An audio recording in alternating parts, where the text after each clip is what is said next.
दोस्तों नमस्कार।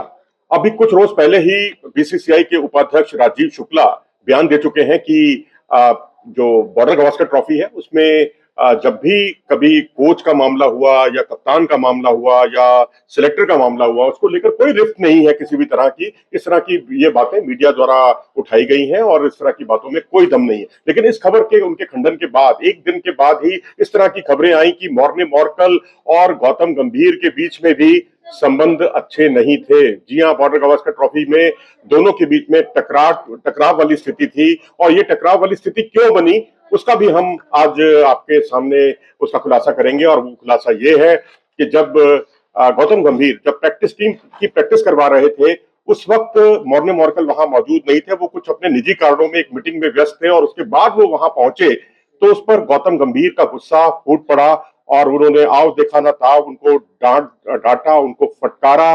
और उससे मॉर्ने मॉर्कल उस समय तो चुप रहे। उनकी ये मुद्रा आप देख सकते हैं पीछे, बिल्कुल इसी मुद्रा में वो खड़े रहे।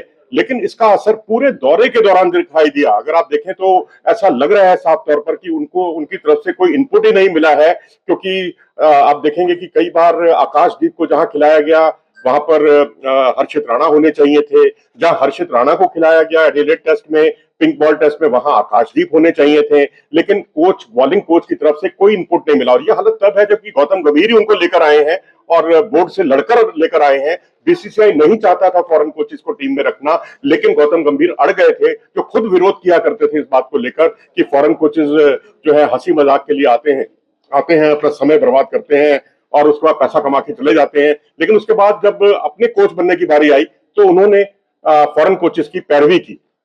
दोस्टे को टीम में लिया जो कि केकेआर से जुड़े हुए थे। मॉर्ने मॉर्कल केकेआर से जुड़े हुए थे। भाई केकेआर की टीम में अगर आप वैभव अरोड़ा को या हर्षित राणा को अगर आप कोचिंग दे रहे हैं तो वो कोचिंग एकदम अलग तरह की कोचिंग है।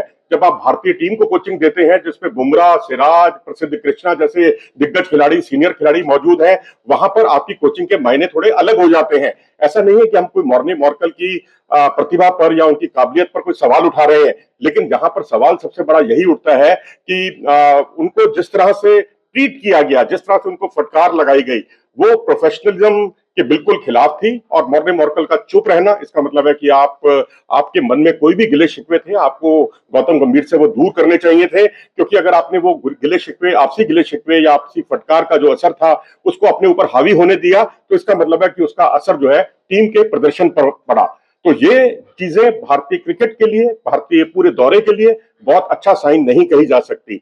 तो इस तरह से इन दोनों के बीच में जो टकराव हुई उस टकराव का असर टीम के प्रदर्शन पर पड़ा, खासकर भारतीय गेंदबाजी पर। और इसीलिए आपने देखा कि जो जसप्रीत बुमराह है पूरे दौरे में भारतीय गेंदबाजी में अकेले पड़ते हुए दिखाई दिए। अपनी राय दें इस बारे में कमेंट सेक्शन में जाकर। नमस्कार।